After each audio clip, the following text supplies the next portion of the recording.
Welcome back to Martins and More. My name's Maury Rutch, and I'm here with Martin Insider Spoon Phillips. Spoon, how you doing? I'm doing great. Happy New Year. It's great to be back on Martins and More. My voice is just recovering from the end-of-year plague that has swept the nation. And I know you've been through some of that yourself, but it's good to hear your voice in good shape, even if you don't feel 100%.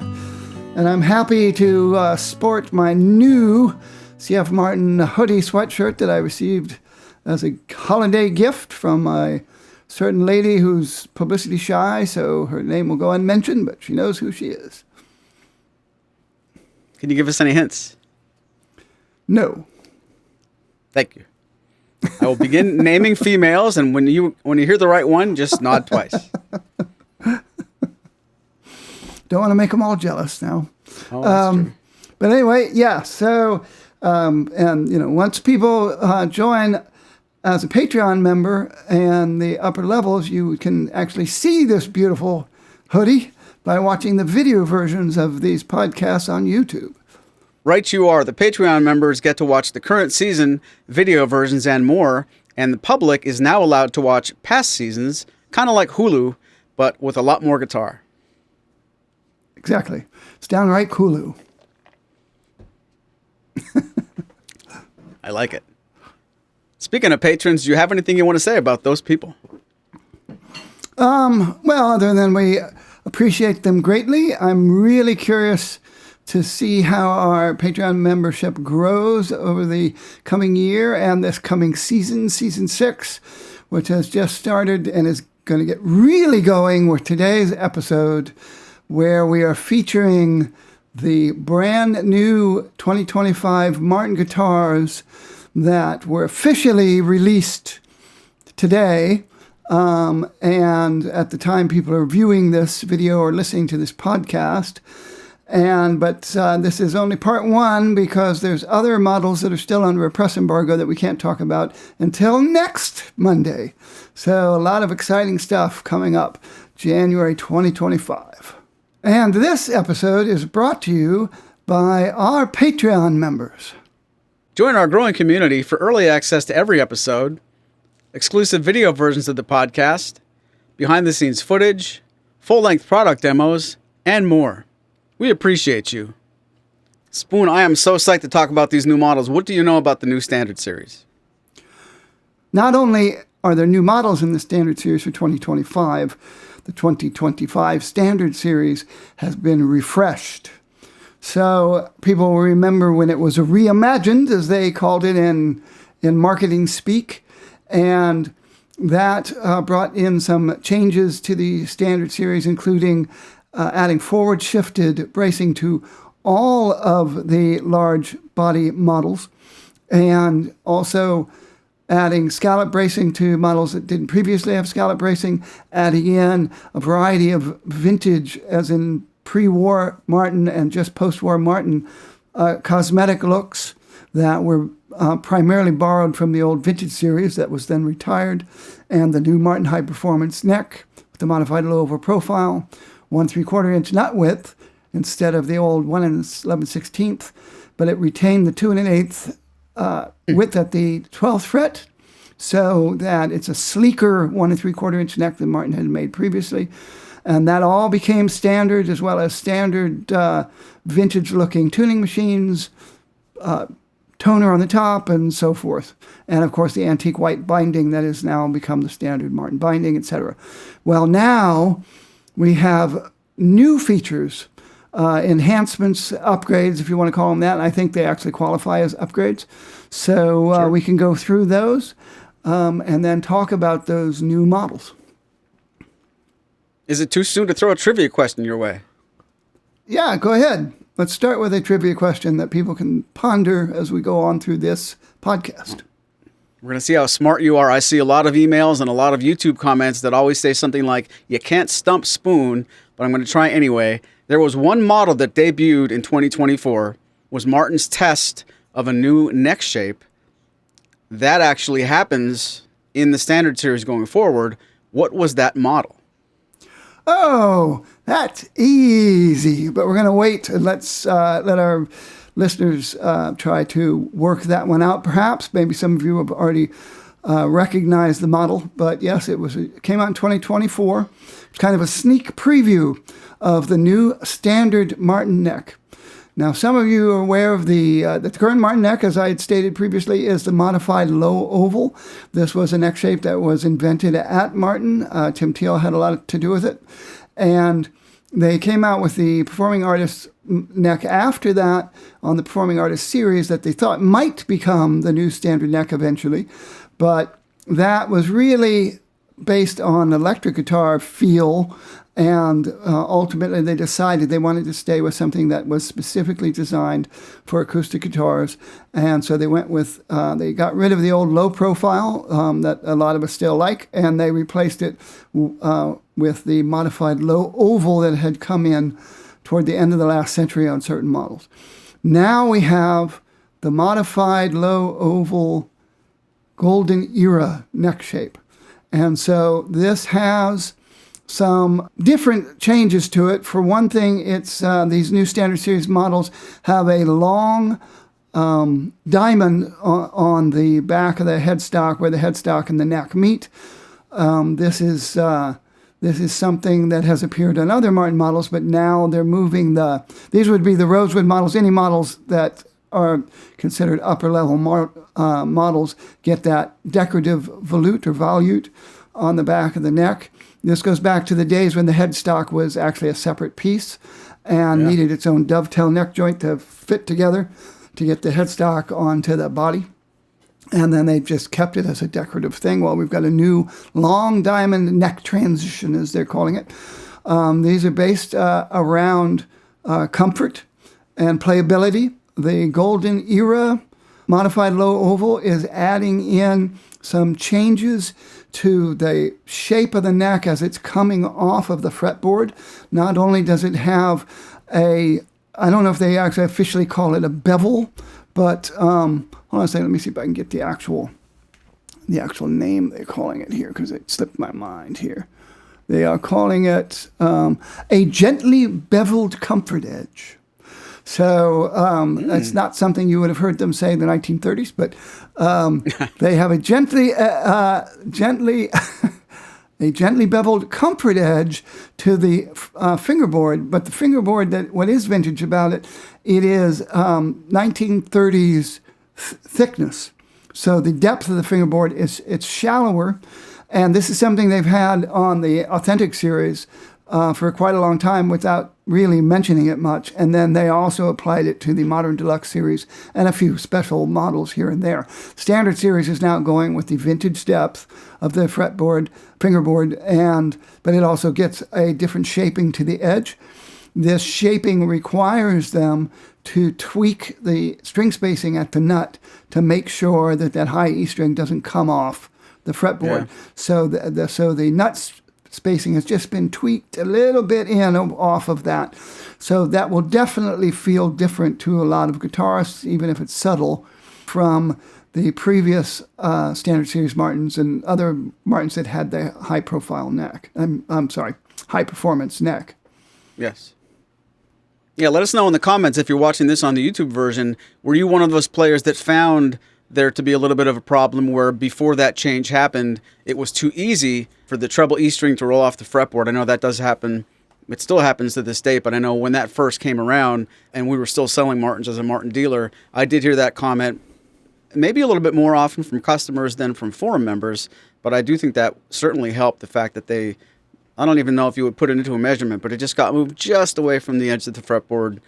Maybe just enough is a technical term, but I remember that being a problem.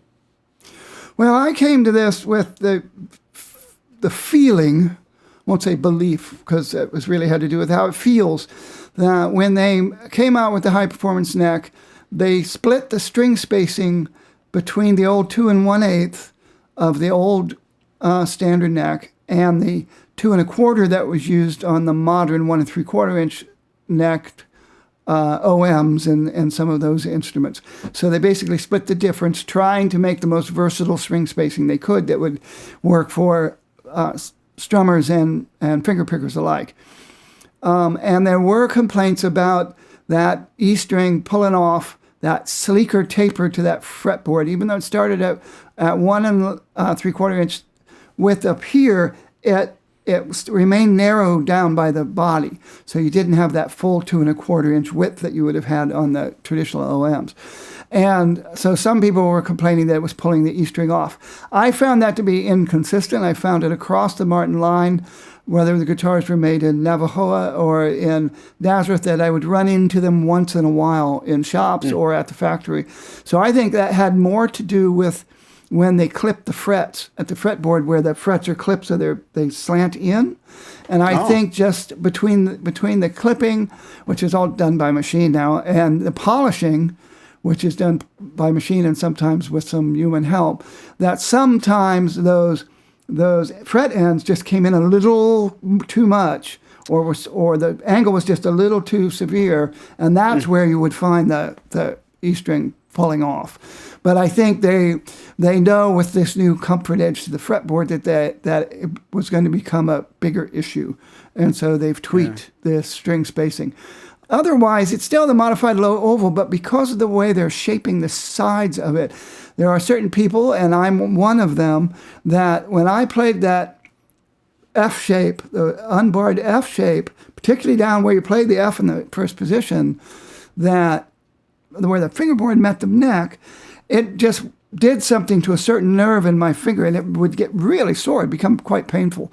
And so have never owned, since the very first D-18 Retro that I had owned, I've never owned a modified low oval high performance neck Martin since those days because of that.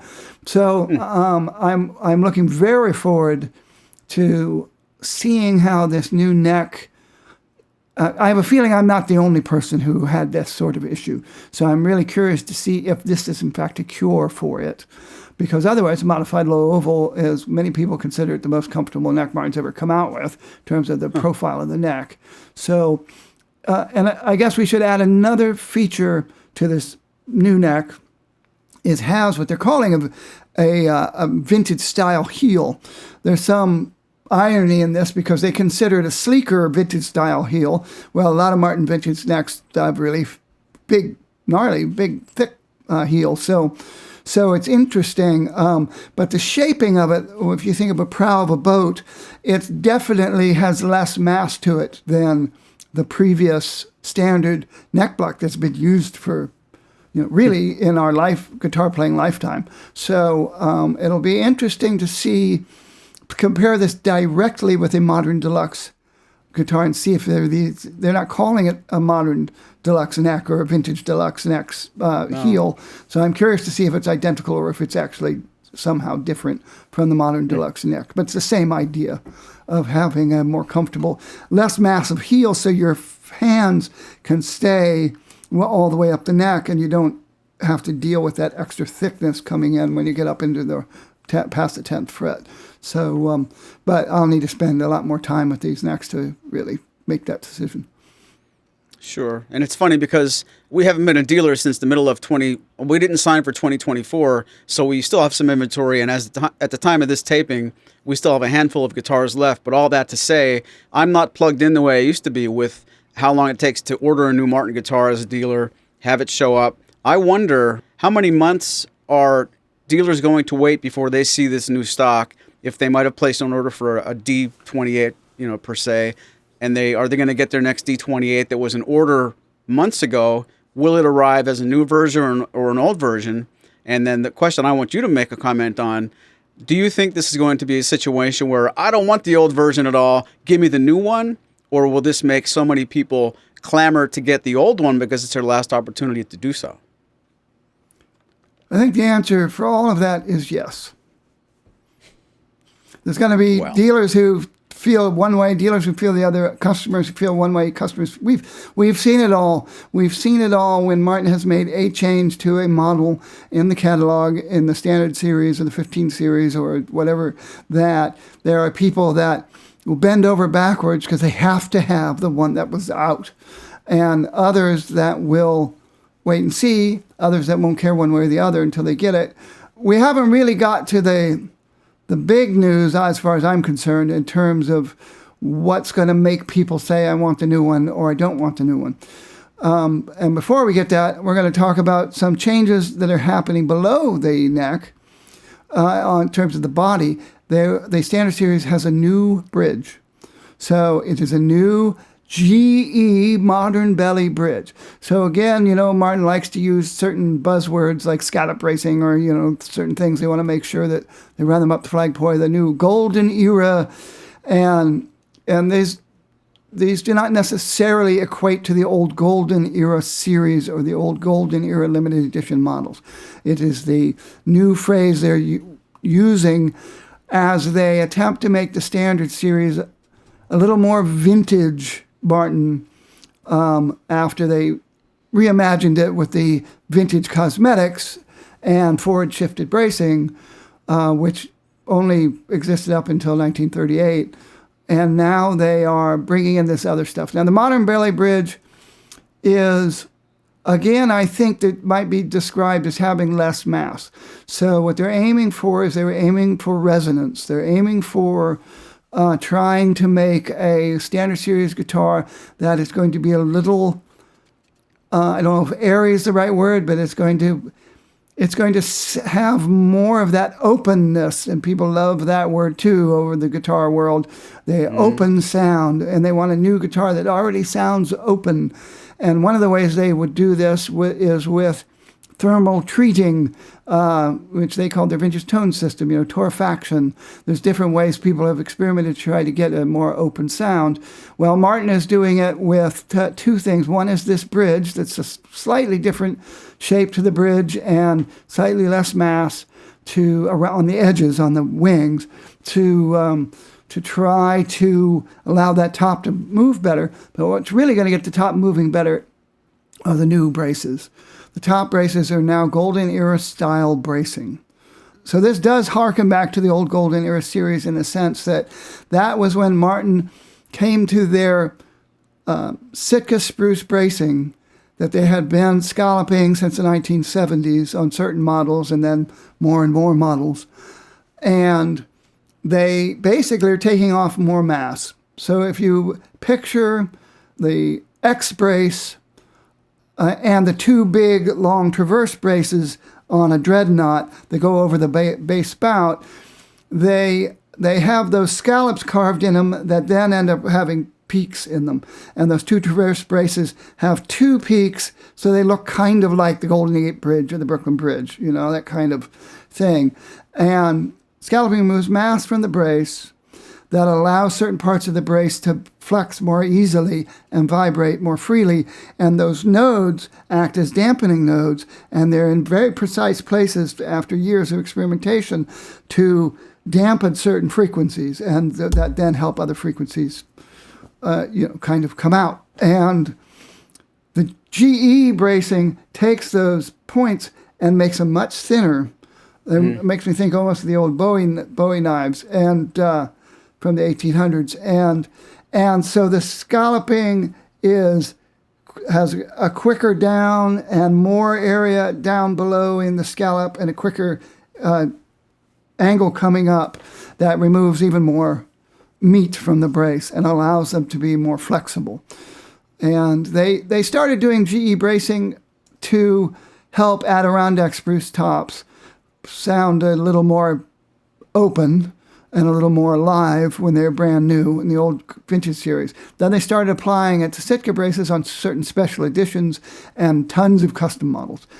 And then they decided to apply it to Sitka for the Modern Deluxe series, and now they've moved these over to the Standard series. The biggest difference is these are not torrefied bracing like they are in the Modern Deluxe series, but it's the same Golden Era shaping on a Sitka brace under a Sitka top, where in the Golden Era series it's torrefied Adirondack spruce under a Sitka top, under a torrefied Sitka top.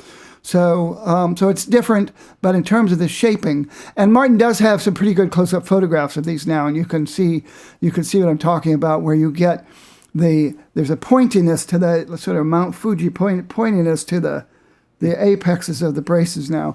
So the whole idea is to make a more flexible, more open sound right out of the box, and more basically resonant voice overall.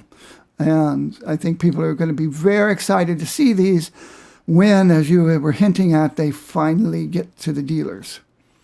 And I know you and I have hopes to get to Martin Guitar maybe before we even show this podcast to anybody but each other. When we get there, I'm really hoping, and this is probably being selfish, that we have at least an opportunity to play one 2024 Standard Series guitar and its 2025 equivalent, so we can go on record that quickly to let you guys know what we think and hear and feel.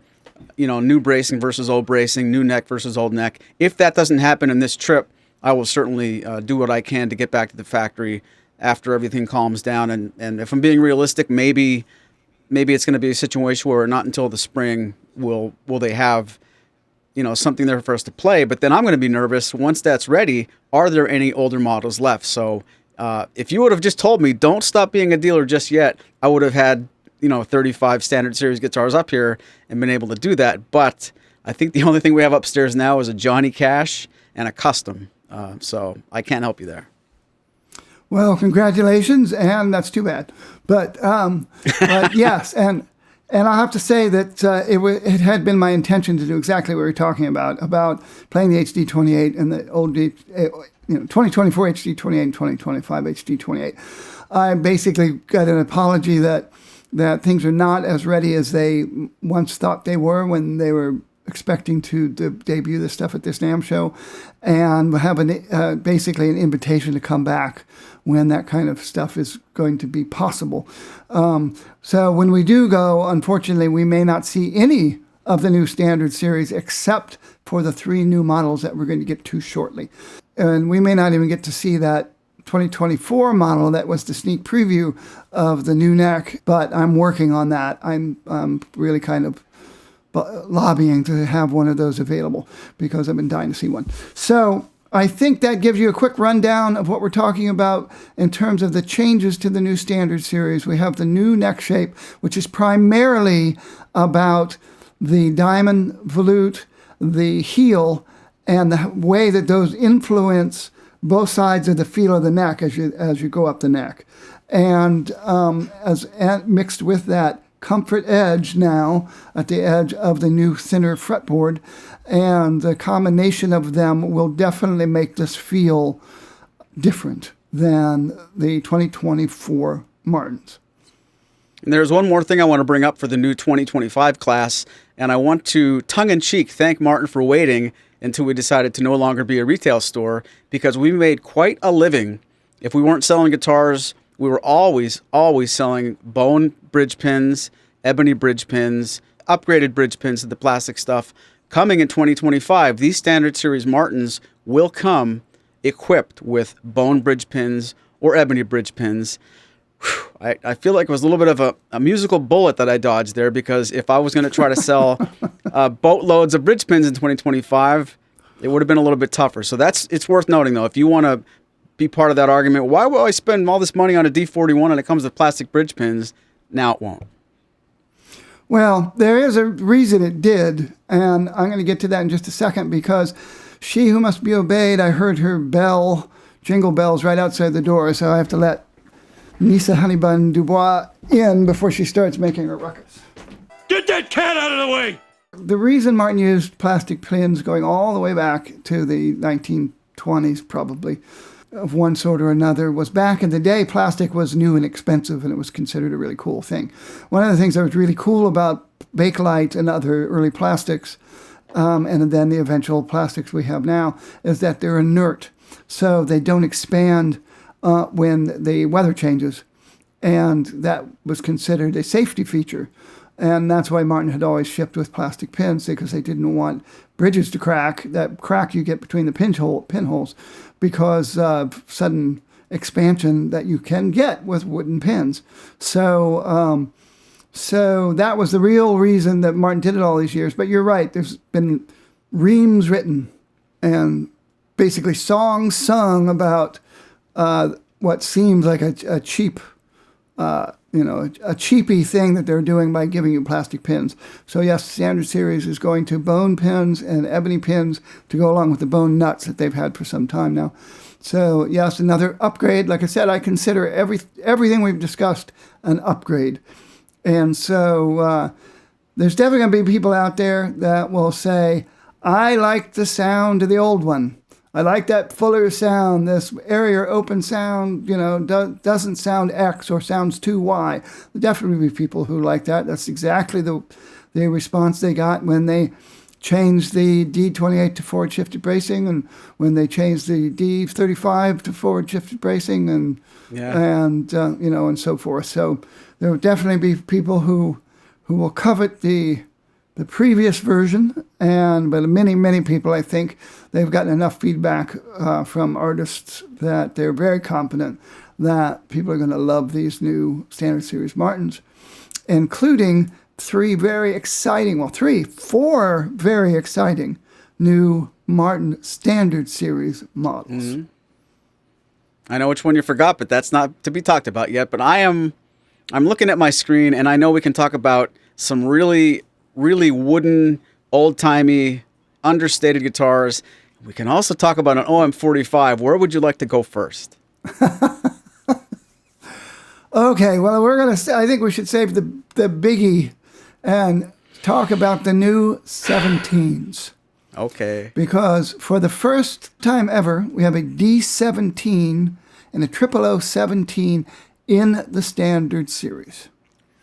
So this is pretty important because it's got Standard Series construction. And when I first heard about this, I was a little worried because Martin has a tendency over the decades, if they want to put a controversial change in place, they're going to do it by something like, let's introduce a new model to this series that has this change and show them see, would we put this new change on here if we didn't believe in it? But so I was a little worried that we were going to hear 17 series. 17 series means a mahogany top, back, and sides. It also means very austere appointments by Standard Series level. And Style 17, until very recently, has meant a tier below the Standard Series in some important ways. What do you remember of the 17s when they first showed up?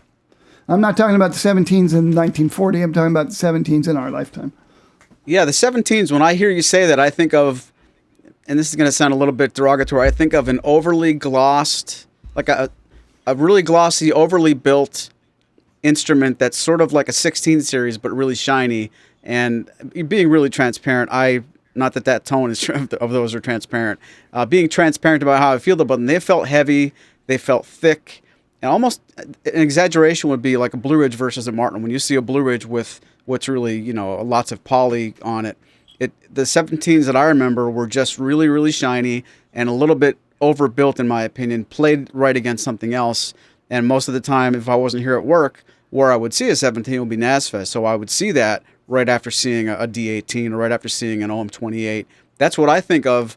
And I know that age is my comment because certain years that wouldn't be a 17 at all, but that's the one I remember. So, yes, you're talking about the D-17 and the 0017. I should have looked this up when they came out, but after the 15s had come out and were very popular as a all solid wood Martin made in Nazareth, Pennsylvania, that was much more affordable than what we now call the Standard Series Martins.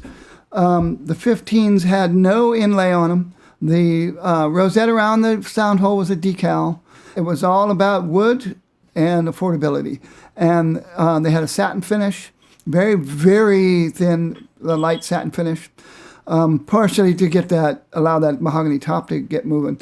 And so then people would order some custom ones that had gloss and stuff. So Martin came out with the D-17 and the 0017 that were gloss mahogany top guitars. They still had the ebony board and bridge. They did have some purfling, some trim and stuff. And because they were high full gloss, they definitely sounded somewhat muffled compared to those very open sounding 15s and compared to anything with a spruce top. So I think, but people really, it was a very warm sound. They took some time to break in, like any hardwood top is going to take to break in. Just like the 25s, the Koa style 25s, had gloss tops, same thing, very gentle voice, let's say, that didn't really bang out the tunes. And but some people really like that warmth and sweetness to the sound. So then they went away, and then they came back briefly with a satin finish and a unique red sunburst and sort of reddish back and sides. And they were made in the 12 fret dread slot head, or maybe I'm getting this wrong. Maybe it was the 12 fret slot head triple O, 14 fret D, and maybe a 14 fret small body. I don't remember now. And they came and went like that. And I'm not actually sure why. But there was kind of an experiment because they also had the M&T neck, and they were Martin tennis neck. So they were more like you said, and what you had mentioned, like a 16 or a 15 in terms of the neck joint and the bracing and all that sort of thing. They came and went. Now we jump to what had been the modern 17. And these were those guitars that were inspired by the old mail order catalogs like Sears and Roebuck and Montgomery Ward from the Depression era. They were made with that literally one ply satin finish, so you could feel the grain of the wood. They feel so alive. And there's the ones that came in the black smoke and the whiskey sunset finish. They had a 12 fret double O briefly. They had was it 12 fret double O? I think, yeah, it was like a paddle head 12 fret double O or something like that, wasn't it? Yeah. And there was an O as well, too. Stuff. Yeah. And so they came out with these, and but the D-17, I know a lot of people really liked them. Really open, airy sound, very high velocity pop off of the soundboard and all that. But they still didn't sell well enough to keep around. So here we have the new 17s. And now we've set you up with all that stuff of those things with the simple dovetail neck joint, which is carved by robot. They had the thin finish, all the things that we spoke about. These new 17s are real standard series. They have the full-size dovetail neck joint, solid mahogany neck block. They have a satin finish, like the 17s did in the early, mid-20th century, like the old 0017s that were very huge sellers in the 1930s. And they have an ebony board and bridge. They have the same new modern GE neck, and they have the standard series build, but with a mahogany top. And I was told these are genuine mahogany, just like the D-18s. So it doesn't say it on the spec sheet. It says mahogany, and which is Martin is doing now to say that we're going to accept all the major species of mahogany as tone woods, whether it's from Africa or tropical America or from the tropical American mahogany stock that was taken to the Philippines and other places in that side of the world and made on plantations. So right. I made a specific query about this. Is this plantation mahogany? Is this going to be the rotating? You might get Sipo and Sapelli back and sides depending on availability. And what I said was these are genuine mahogany. How long they'll be genuine mahogany, I don't know. So if you're really interested, you may want to get an early one because the way the economics of exotic tone woods goes, you may. My producer is telling me nope. Now they are Sipo. No. Nothing wrong with that. I think Sipo is a wonderful sounding wood. I think it might even have a better bass response than tropical American mahogany. Sapelli tends to have a drier, more very lively, dry sound. Some people will say crisp, but very clear, clean mahogany tone. But I think we can pretty much expect to see tropical American mahogany, what Martin calls genuine mahogany in capital and with initial caps, on the soundboards of these guitars. But right now, as far as my sources tell me, this is a genuine mahogany guitar, just like a D-18. Yeah. So this is really very exciting. If you remember the fact that the D-18 now, it can be ordered in full gloss or satin. This is, and correct me if I'm wrong, Spoon, this is a D-18 satin with the mahogany top. Yes, basically. But it's got simpler appointments. It's got the short pattern diamond fretboard. So it looks more like a 15 in terms of its cosmetics. But what it really looks like, it looks like a pre-war 17. That's what it's supposed to look like. Now, Style 15 didn't really exist in the old days. They made a variety of guitars with 15 as their moniker, but they were often made with unusual back and side wood like birch. They had spruce tops. It was the 17 that was the all mahogany with a satin finish that was later copied to make the modern 15 series. The O-15 finally showed up, but not until 1940 or maybe 39. And that was the only 15 that had like a all mahogany body with a mahogany top and something that would be similar to the modern 15s. So these things look like the modern 17s. I'm hoping they're successful. I think it would be great if they came out with the 12 fret 0017 in the standard series, which would, not exactly mimic, but would certainly pay homage to the old 12 fret 0017s that many people know and love from the 1930s. So 1920s even. So very cool. Two really cool guitars. Looking very forward to it. Let's just see if we're skipping anything we need to mention about them here. And I'm really pleased to see the fact that the Triple O is a short scale. Yes, this is definitely Martin's way now. We're going back to the 14-foot Triple O is going to be short scale. They still have some legacy models in there made in Mexico that have long scale, but they are definitely going with short scale Triple O's. And if you want if you want an auditorium-sized body and a long scale, it's going to have an OM on the stamp.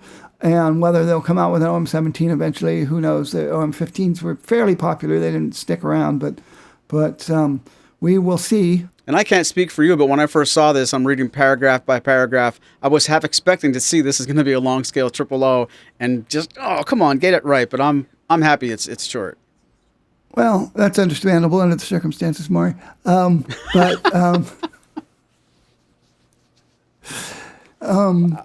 where the audience is supposed to go, whoa! Oh, no, you didn't. Here is the initial spec sheet. This is not the full spec sheet. And I'm assuming I'll get a copy of it before NAMM. But yeah, so this is the 0017. It definitely has the Golden Era modified low oval neck. It's got the Golden Era scallop bracing. So it's satin finish. It does not have any trim. So this basically looks like a 0015, but it's got the full standard series construction. And so what does that mean for the 0015? I'm a little worried for it. I have a feeling that might be changing down the line. But there's lots of things they say they're going to do and they don't end up doing it. So I can't really say. Are you afraid it's going to go away? I'm afraid it's maybe going away in terms of where they make it. Oh. Ooh.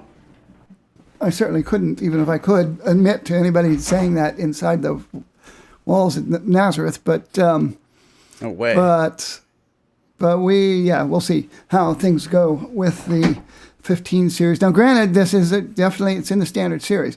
This is a guitar that is selling for $2,299. So it is it's affordable by the modern standard series limits. But so that's that. So what I think we should do now is this is what's available now in the catalog from the standard series for this year.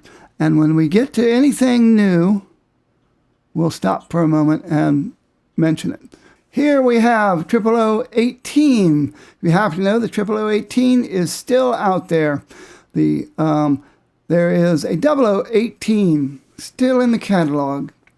There's a D28.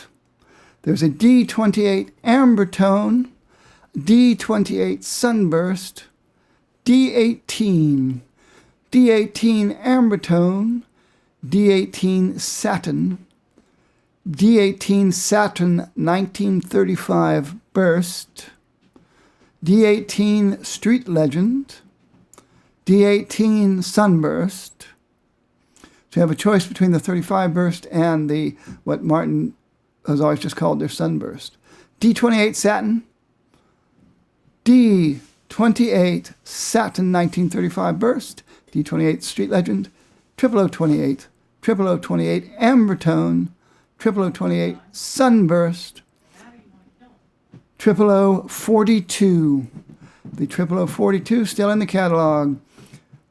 0028 still in the catalog. D-35, D-35 Ambertone, D-35 Sunburst, D-41, D-41 Ambertone, D-41 Sunburst. If you haven't seen a Sunburst 41 lately, check them out. They're gorgeous. D-42, D-45, yes, still in the lineup. HD 1228, the HD 14 fret, scallop braced 1228, 12 string. HD 28, HD 28 Ambertone, HD 28E, HD 28L RB. LR bags? There you go. HD 28 Sunburst, HD 35, J40, still in the catalog. I'm assuming you can still get it with a black finish or the normal finish.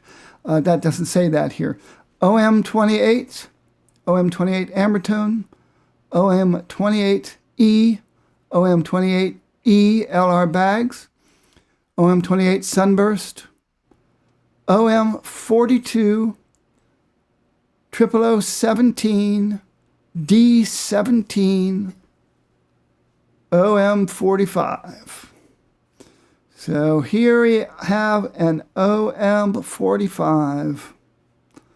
What do you think of that? What was your first thoughts when you heard about that? Am I allowed to say I want to change my answer when I got a D-45 for Christmas, or do I have to keep what I got? Well, I thought you were going to say, well, a matched pair is the most logical answer, but Oh yeah, why would it be either or? That's like speaking in lack. That's not right. Let me rephrase that answer. Yeah, I've always wanted a D-45, so that's just clearly a joke, but there has got to be something to the fact that the OM-45 is coming into the standard series. I don't want to say this next sentence knowing that we're also going to talk about other guitars later because we're not allowed to talk about them on this program at this date. I am extremely, extremely excited to see the OM-45, maybe more than anything else in this year's crop. And I reserve the right to change that answer later because there's going to be some new stuff you'll hear us talking about in future episodes. That's outstanding, and I did not see that coming at all. After the Bonamassa 045 came public, last thing I thought we would see would be another 45 small body, let alone in regular production without a limit. I don't think there's any limit to that, what they're going to build. That's crazy. yeah, it's like lots of things. It's been floated around for quite a while, and you never know what Mr. Martin is going to say. Let's not put that in the show yet, and that sort of thing. But yes, here it is, an OM-45. This is an OM-45. This is not based on the OM-45 from the 1930s. Well, kind of is, kind of not. It's really based on the OM-45 that came out in 1990 and was around for a few years. Everyone I'd ever played has been a wonderful instrument, and that includes many that were custom shop made for Elderly Instruments and some other dealers. But Elderly used to actually stock OM-45s that said custom on the neck block, but they were the exact spec of the 1990 to I think 1994 OM-45 with the big hexagons that you like so well. So this is the OM-45. This is like the one that Elvis Costello owns, and I'm trying to think who else owns one of these. There's more than one celebrity out there that owns a 1990s OM-45. And so, really good looking, very different from the 0045 that retains the old snowflake pattern that was used on small-bodied 45s in the 1930s. The hexagon didn't appear on a small-body Martin until the 1970s. So very excited to, top shelf woods, Beautiful Sitka top. So similar woods to you're going to get on an OM-42. But instead of the snowflakes of an OM-42, you get the block, you get the big hexagons, big slabs of beautiful abalone, and you get the abalone inlay around the edges of the sides and all the way around the back. And what I always love is the V of the neck heel is all inlaid with pearl. Really gorgeous looking instrument. And I've always wanted to own one of those old ones. And here's an opportunity to get a brand new one with a full warranty. So the OM-45 has entered the standard series for the first time since there was a standard series. And it's coming in with the new bracing, the new neck, the new bridge pins. Couldn't be a better time to see that guitar arrive for public consumption. Because if that came out last year and you bought one, and then you saw this news coming down like, now I get better bracing and I get a better neck and I get real bridge pins. I'm sure there are so many other factors that comes into play when they decide when to launch something. But just for one quick second, just pretend you bought one of those the year before it got better. That's not even a nice thing to imagine. But. It's true. It's true. So very exciting instrument, and I can't wait to till one of my friends buys one. Maybe we'll see one at the new NASFest too. And there's one more that's not on the price list that we need to mention because this is pretty cool. They probably won't sell a lot of these, but you never know. It is a. Are we allowed to talk about that today? Bleep that. All right, that's bleeped. Yeah, okay. Let me make a marker. Yeah, actually bleep it. Keep it in there and then bleep it. All right. You lip readers don't even get any ideas. Oh, that's why it's not on the price list. We're not allowed to talk about it. Okay. Yep. Wow. He did it, not me. So can I tell you something? But there are sure. Since this part of the show is going to get yanked out anyway. One of our friends at the factory told me about this like 7 months ago, and I have been biting my lip, just keeping my mouth shut and like locking the key and throwing it away. And I thought, I'm pretty proud of myself. I didn't blurb that. I didn't even tell you because I'm sure you'd heard about it probably before he heard about it. But yes, that's going to be a good model. I had no idea this was coming out. I know I've seen R&D stuff like this, but they always kind of laughed it off of like they're never going to go for this, but they went for it. Well. Now anybody's watching this is going to have to tune in next week to see what we're talking about. Yes. So we have two other Martins we can talk about today that aren't in the standard series that are coming out this NAMM. They're actually from the Rhodes series. And they're two new interesting instruments. They have Rhodes series construction, but they have some other special features. And do you want to talk about them? I do. When you say Rhodes series, this must mean that it's not going to be as good as standard series, and the tops probably aren't as nice, and the features are probably lesser, right? No, that is not the truth at all. That's not what it means. No, it doesn't mean that at all this time. But let's be honest. When you hear somebody talk about the standard series on a podcast for an hour, and then somebody says Rhodes series, be honest. You think it's lesser. It's more affordable. I would always think it's a stair step down. Really, standard series, 16 series, 15 series. Rhodes series is a lesser series. That's just the way to say it. These two guitars really challenge that idea, and the terminology is retro plus. We have a retro plus in a small body and a large body, and the first thing I noticed when I looked at these specs was a torrefied top. That's exactly right. Now we're talking about a solid wood instrument, a solid wood Martin. I've always said the Rhodes series was the best bang for the buck. I know a lot of people with very expensive guitars who own Rhodes series guitars, often as the guitar they take out to play at open mics and gigs around town. That's that sort of thing. And, you know, they're designed for performing musicians, onboard electronics and so forth.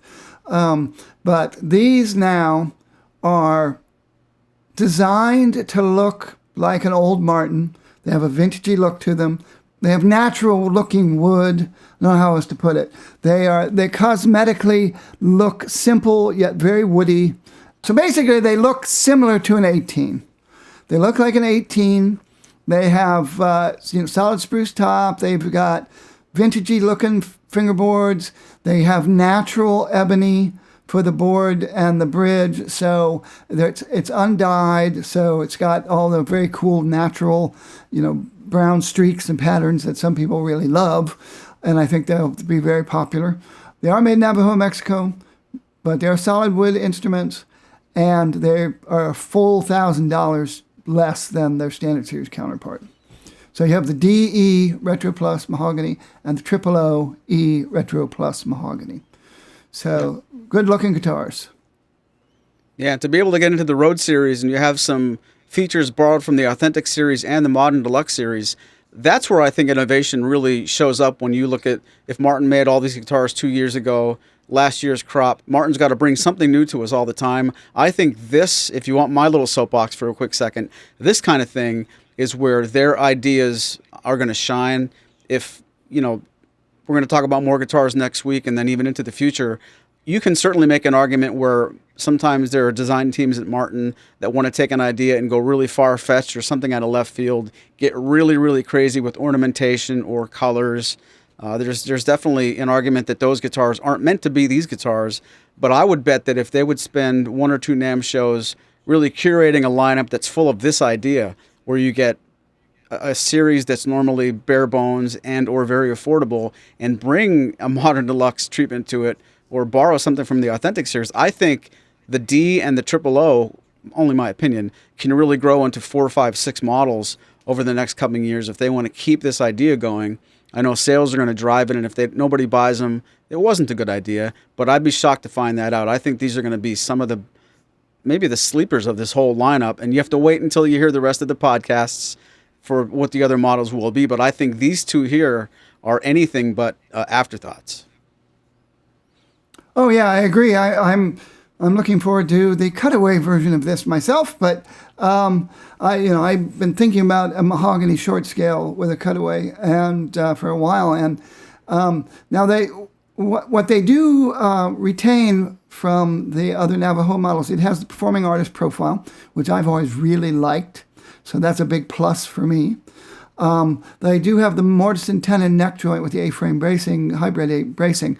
So this would be similar to the old 16 series before the invention of the simple dovetail. And so, but again, all solid woods, good tone woods, mahogany back and sides, spruce top, which could be Sitka, could be Lutz, the natural Sitka hybrid of white spruce and Sitka. It's got a lot of cool stuff. But the coolest thing, like you've already mentioned right out of the gate, was it's got a torrefied top. So first Road Series instrument that has the vintage tone system torrefied top. And which is interesting, they've stopped using VTS and vintage tone system in their marketing speak this year, and I'm not sure why that is, but that may just be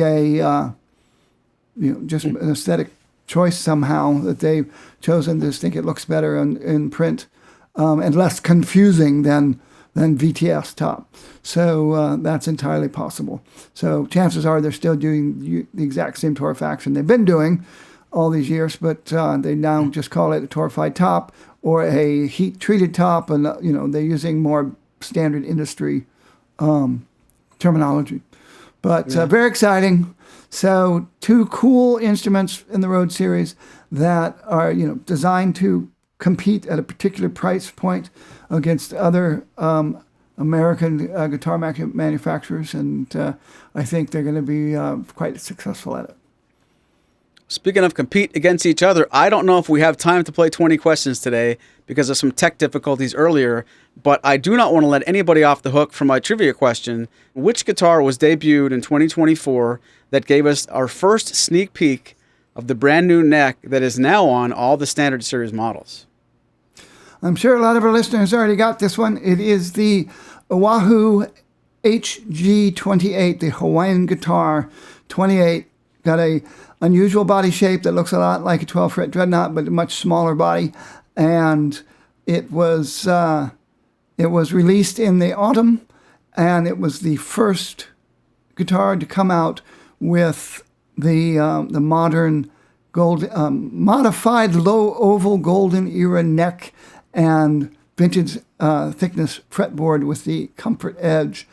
Now, this is probably because this guitar was supposed to come out at the NAMM show, and Chris Martin decided to release it early. So that's why the whole news about the golden era modified low oval neck leaked out prior to today, really.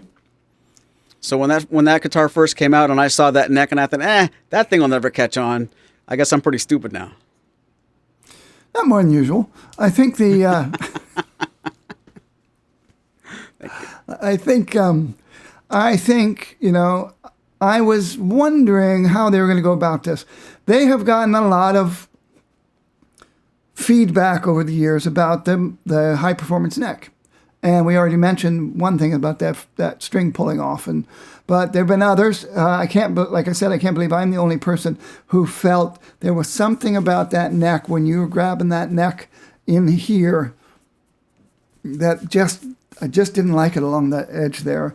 And this supposedly is going to alleviate that thing. So apparently enough people had commented on the neck that they have tweaked it, and I'm looking very forward to trying all these different models and the different scales to see how the new neck feels to me, and to hear what everybody else thinks about the new necks once they get these in the stores. It is unfortunate, after many years, Martin used to take 9 months for models to show up in the stores after NAMM, or even a year. Then they got really good at it pre-COVID, and to where some of the models were in the like 2 weeks after NAMM, they were showing up in dealers. Things have changed, and so it sounds like it's going to take a while before these standard series instruments start showing up in any great number. So, but hopefully sooner than later.